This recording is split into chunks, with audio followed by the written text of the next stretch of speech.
Few minutes doctor Ajay में आपका स्वागत है। मैं हूं आपका अपना डॉक्टर अजय शर्मा। दोस्तों, एडल्ट लोगों में कोविड का मैनेजमेंट मैं अपनी पहले 2 वीडियो में बता चुका हूं।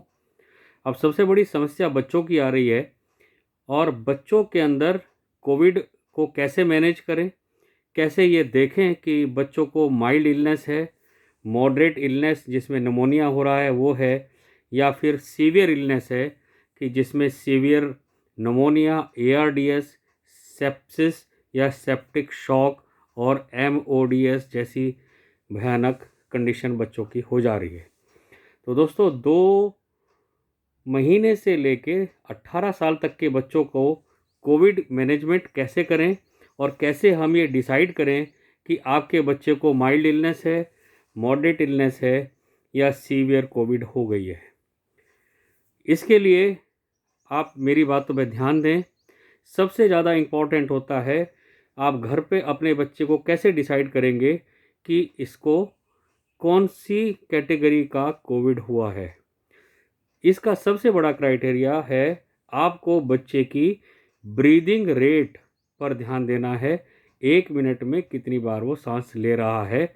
अगर आप ये डिसाइड करने वाले हैं कि उसको बीमारी माइल्ड इलनेस से मॉडरेट या सीवियर की तरफ जा रही है, तो सबसे पहले हम लेते हैं माइल्ड इलनेस में कि अगर आपके 2 साल से 18 साल 2 महीने से 18 साल तक के बच्चे को अगर कोविड हुआ है तो आप कैसे करेंगे।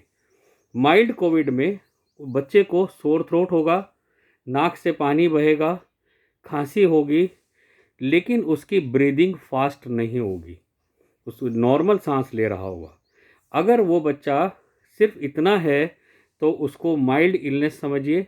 आरटीपीसीआर वगैरह उसकी जांच करा सकते हैं, उससे आपको पता चल जाएगा। ऐसे बच्चे को घर में रख के ही उसका अच्छे पीडियाट्रिशियन के द्वारा या अच्छे किसी सरकारी या प्राइवेट हॉस्पिटल के डॉक्टर के द्वारा होम आइसोलेशन करके supportive care, rest, proper feeding और हल्की फुल्की दवाइयाँ जैसे पैरासीटामोल वगैरह दे के ही उसका इलाज किया जाना चाहिए।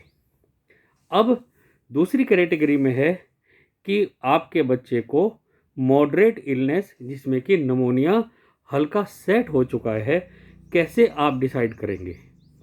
उसका सबसे बड़ा क्राइटेरिया होता है उसकी ब्रीदिंग चेक करना। 1 मिनट में बच्चा कितनी बार सांस ले रहा है। अब ध्यान से मेरी बातों को देखिए।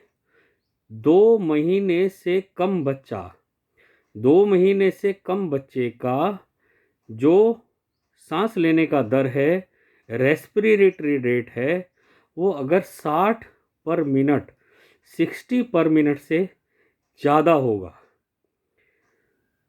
और नेक्स्ट कैटेगरी है 2 साल से 2 महीने से 12 महीने तक। पहले अभी हमने 2 महीने के बच्चे का बताया कि उसका जो रेस्पिरेटरी रेट है वो 60 पर मिनट से अगर ज़्यादा हो तो उसको मॉडरेट इलनेस है, निमोनिया हो चुका है। इसके बाद 2 महीने से 12 महीने तक का बच्चा, उसका रेस्पिरेटरी रेट अगर 50 से ज़्यादा हो। 2 महीने से 12 महीने तक का बच्चा अगर उसका रेस्पिरेटरी रेट 50 पर मिनट से ज़्यादा है तो उसको मॉडरेट इलनेस हो चुकी है, जिसमें कि भर्ती करने की ज़रूरत है। अगर बच्चा 1 साल से 5 साल तक का है, यानी 1 साल से 5 साल तक के बच्चे का अगर रेस्पिरेटरी रेट 40 पर मिनट से ज़्यादा है तो उसको मॉडरेट इलनेस है, उसको भर्ती करने की ज़रूरत है। और अगर बच्चे का रेस्पिरेटरी रेट 5 साल के बच्चे में देखें तो 30 से अगर ज़्यादा है तो उसको मॉडरेट इलनेस है और निमोनिया सेट हो चुका है, उसको भर्ती करने की ज़रूरत है। तो ऐसे बच्चे को उसकी प्रोग्रेस एक्सपर्ट डॉक्टर के यहाँ एडमिट करा के उसकी होनी चाहिए। ज़्यादा इंट्रावीनस फ्लूइड उसको अवॉइड करना चाहिए। और अगर उसकी SpO2 94% से कम आ रही है तो ऐसे में उस बच्चे की ऑक्सीजन थेरेपी भी साथ साथ स्टेरॉयड करनी चाहिए। और अगर इसका प्रोग्रेशन ज़्यादा है तो जो कि डॉक्टर डिसाइड करेंगे, तो ऐसे में स्टेरॉयड भी इसमें ऐड किए जाने चाहिए। अब तीसरी कैटेगरी है सीवियर इलनेस, जिसमें कि severe pneumonia, ARDS, sepsis, septic shock वगैरह आते हैं। ऐसी कंडीशन में अगर निमोनिया हो जाता है, जो कि आमतौर पर सीवियर इलनेस में निमोनिया सेट हो ही जाता है, तो बच्चा अगर नीला पड़ने लगे, जिसको हम साइनोसिस बोलते हैं, या उसकी SpO2 90% से कम आ जाए, या उसको ग्रंटिंग हो, सांस लेने में आवाज़ हो, या पसलियाँ चलने लगे, जिसे हम रिट्रैक्शन ऑफ रिब्स बोलते हैं, जिसको इंक्रीज रेस्पिरेटरी एफर्ट जब बच्चा लगाता है तो उसको ग्रंटिंग और सीवियर रिट्रैक्शन होने लगता है, लिथार्जी होने लगे, हर समय ऐसा लगे कि नींद आ रही है, ड्राउजी महसूस करे, या उसको दौरा पड़ने लगे।